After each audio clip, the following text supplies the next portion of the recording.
Assalamualaikum warahmatullahi wabarakatuh. Halo, berjumpa lagi dengan kami di channel Ya Allah Ya Karim Ya Malik Ya Kudus. Mudah-mudahan para pemirsa di mana-mana berada senantiasa diberikan kesehatan yang prima, imun tubuh yang kuat, dan yang sedang sakit mudah-mudahan segera Allah sembuhkan, dan yang sedang terlilit hutang mudah-mudahan segera bisa melunasinya.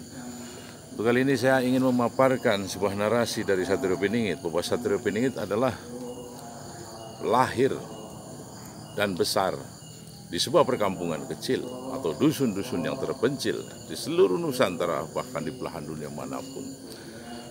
Hampir setiap Satrio Piningit dilahirkan di tempat-tempat yang betul-betul sangat jauh dari peradaban kota, yakni di desa-desa atau pelosok-pelosok yang jauh dari hiruk-pikuknya keramaian kota besar atau keramaian daripada manusia. Sehingga bahwa Satrio Piningit ini memang selalu disterilkan sejak lahir hingga beliau menapaki suatu perjalanan hidup dengan berproses untuk menjadikan manusia yang betul-betul siap untuk memimpin dari sebuah kaum dalam sebuah tatanan kehidupan, baik yang skupnya kecil atau yang skupnya lebih besar, yakni seluruh dunia. Jadi Satrio Piningit ini kenapa dilahirkan di tempat-tempat yang terpencil dari peradaban namanya hiruk-pikuknya kota? Karena sebetulnya bahwa Satrio Piningit ini sudah jelas diajarkan atau disekolahkan oleh Sang Pencipta alam semesta ini, yakni Allah Azza wa Jalla, untuk bisa selalu menyelami dan bisa berdekatan, selalu berinteraksi selalu dengan alam sekitarnya, karena alam merupakan sahabat buat kita semua. Begitu juga Satrio Piningit. Sedangkan Satrio Piningit ini kenapa di tempat-tempat yang jauh terpencil atau di pelosok desa, di pinggir-pinggir hutan, di pinggir-pinggir sungai besar, di kota pun di pinggir-pinggir perkotaan yang kumuh, yang jauh daripada hiruk-pikuknya kota, walaupun di dalam kota tersebut. Karena memang betul bahwa Satrio Piningit itu untuk disatukan dengan seluruh alam, untuk belajar, untuk saling memahami, untuk saling menghormati dari setiap helaan nafas dalam kehidupan ini.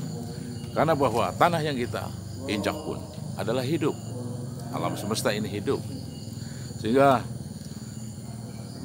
Sang Pencipta pasti memberikan sebuah pembelajaran yang sifatnya step by step, proses demi proses, langkah demi langkah, untuk mendewasakan, untuk mematangkan daripada hati nurani dan cara berpikir dari Satrio Piningit ini, sehingga ketika sudah matang, dia akan memimpin sebuah kaum, bangsa, dan negara, akan membawa sebuah pencerahan dan menuju kepada suatu hal, untuk menuju kemakmuran yang dicita-citakan oleh seluruh rakyatnya. Nah, inilah di sini bahwa Satrio Piningit ini selalu dilahirkan di tempat-tempat terpencil tadi, di desa-desa terpencil. Dia menjadi orang biasanya berprofesi sebagai tukang pucah angon lah ya, itu karena di sebuah kampung yang terpencil rata-rata ya kehidupannya gitu. Itu adalah sebuah kebiasaan, faktor-faktor kebiasaan dari setiap masyarakat adalah sebagai pucah angon. Karena hanya itu, karena memanfaatkan sebuah yang disebut rumput ini kan sebetulnya gulma, dianggapnya gulma oleh para petani, juga sampah, tapi sampah ini dijadikan atau didaur ulang, lebih manfaat, menjadi sesuatu yang jauh lebih berguna atau berfungsi untuk memberikan makan ternak. Nah, ini rata-rata kan begitu. Saya sendiri juga sama di sini, tidak jauh dari sini kan kandang kambing saya itu. Nah, sama, pucah angon semacam itu. Itu kebiasaan dari setiap kehidupan di desa ini, karena memanfaatkan jengkal demi jengkal tanah yang terbengkelai untuk menjadi sebuah yang bermanfaat. Kan macam itu. Apalagi Satrio Piningit ini kenapa dilahirkan di sebuah desa-desa yang terpencil ini?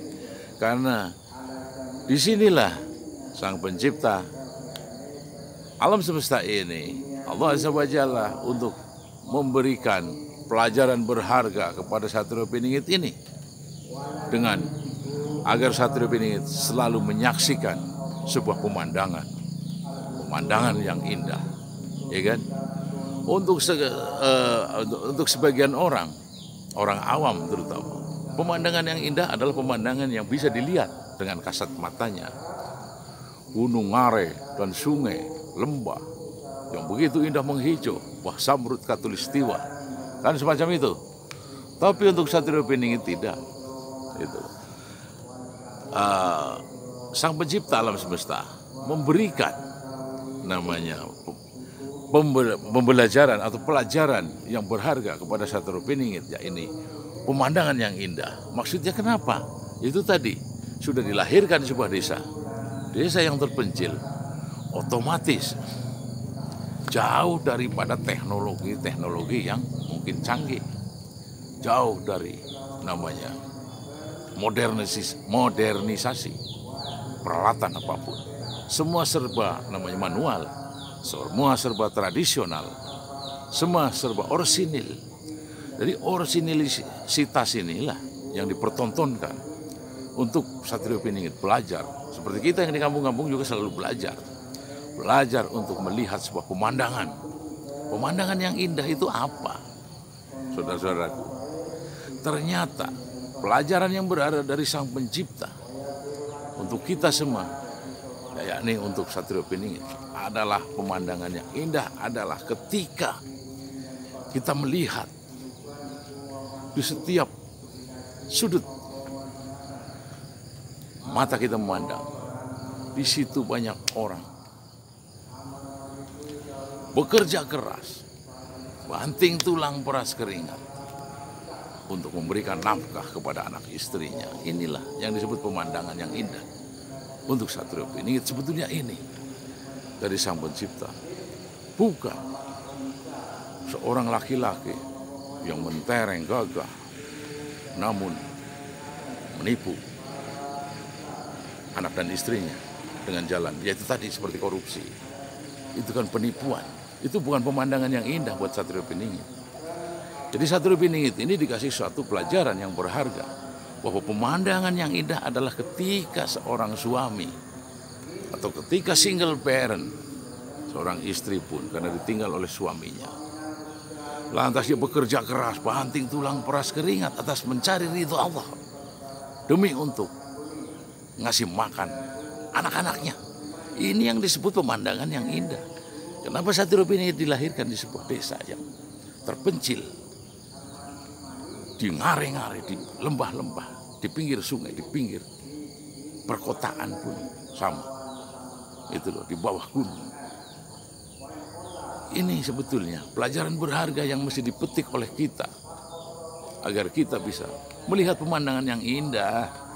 Melihat pemandangan yang indah adalah ketika seorang suami atau single parent mencari nafkah dengan ketulusan hatinya demi ridho ilahi untuk anak-anaknya. Itulah yang disebut namanya pemandangan yang indah dari Satrio Piningit. Mungkin cukup sekian dan terima kasih. Wabillahi taufiq wal hidayah. Wassalamualaikum warahmatullahi wabarakatuh.